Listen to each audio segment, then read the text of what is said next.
Basically हुआ क्या है कि महुआ मोइत्रा जो कि member of parliament West Bengal Trinamool Congress की मेंबर ऑफ पार्लियामेंट है कृष्णानगर लोकसभा कॉन्स्टिट्यूंसी से, उनको फिलहाल लोकसभा से निष्कासित कर दिया गया है, मतलब लोकसभा से एक्सपेल्ड कर दिया गया है। इसके पीछे रीजन क्या है, इस रीजन को समझते हैं। बेसिकली हुआ क्या है कि इन पे ऐसा आरोप है, कह सकते हैं कि एक ब्राइबरी का आरोप है, और वो ब्राइबरी क्या है,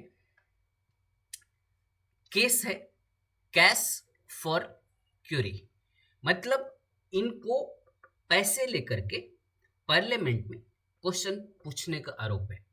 होता क्या है कि बेसिकली हर एमपी को एक यूनिक उनका पर्सनल आईडी होता है, और उस आईडी से लॉगिन करके वो क्वेश्चन पूछ सकते हैं। तो इन पे ऐसा आरोप है कि जो रियल एस्टेट बिजनेस बिलियनियर जो कि निरंजन हीरानंदानी है, उनके बेटे दर्शन हीरानंदानी, ऐसा कुछ आरोप है कि दर्शन हीरानंदानी जी महुआ मोइत्रा जी का आईडी लॉगिन करके और उन्होंने बहुत सारे critical questions like Modi government के against and some other businessman like Adani etcetera के लॉन्ग क्वेश्चंस पूछे हैं, जो कि क्रिटिकल क्वेश्चंस हैं। तो इस केस में एक लोकसभा में वॉइस वोट हुआ, और उस वॉइस वोट के अकॉर्डिंग महुआ मोइत्रा जी को एक्सपेल्ड कर दिया गया है। लेकिन एक्सपेल्ड ऐसे नहीं कर दिया जाता है, इसके अगेंस्ट एक कमेटी भी बैठाई जाती है। उस कमेटी को भी हम देखते हैं एक बार।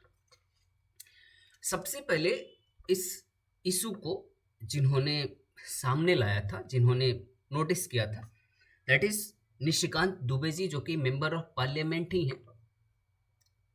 अब देखते हैं कि इसमें एथिक्स कमेटी का रोल क्या है। तो बेसिकली एथिक्स कमेटी लोकसभा और राज्यसभा में दोनों होती है। अगर कोई इशू लोकसभा में है तो उसमें लोकसभा में एथिक्स कमेटी बनाई जाती है। अगर कोई इशू राज्यसभा में है तो एथिक्स कमेटी राज्यसभा में बनाई जाती है। नाउ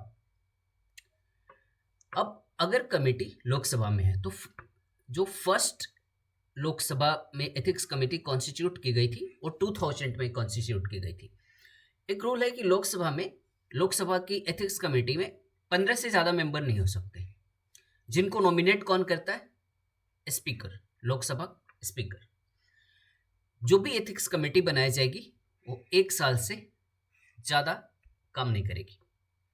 सेम कंडीशन अगर राज्यसभा की देखते हैं तो राज्यसभा में जो एथिक्स कमेटी सबसे पहले कॉन्स्टिट्यूट की गई थी वो 1997 में की गई थी, और इसमें बेसिकली 10 मेंबर होते हैं, जो कि चेयरमैन राज्यसभा के उन्हें नॉमिनेट करते हैं। तो राज्यसभा का चेयरमैन कौन होता है, vice president. Vice president is the chairman of Rajya Sabha.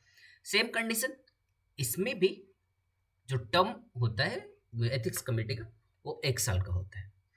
Function क्या होता है कि अगर कोई मेंबर ऑफ पार्लियामेंट कोई ऐसा बिहेवियर, मतलब कह सकते हैं कि इमोरल और इंडिसेंट बिहेवियर करता है, तो उसके लिए एथिक्स कमेटी बनाई जाती है, और एथिक्स कमेटी इस पे काम करती है कि जो भी इशूज हुए वो इशूज कहाँ तक करेक्ट है। अगर इशूज करेक्ट पाया जाता है तो अदर चार्जेस लाइक अभी जो हुआ है कि महुआ मोइत्रा जी को एक्सपेल्ड कर दिया गया है, ऐसे डिसीजंस लिए जा सकते हैं।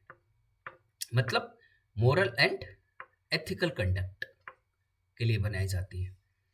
ठीक है, अब इसमें ऐसा है कि सिर्फ मेंबर ऑफ पार्लियामेंट को इस कंडक्ट में एग्जामिन किया जाता है।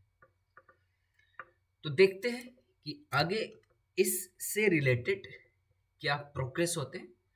I will update. So thanks for watching. Thank you very much.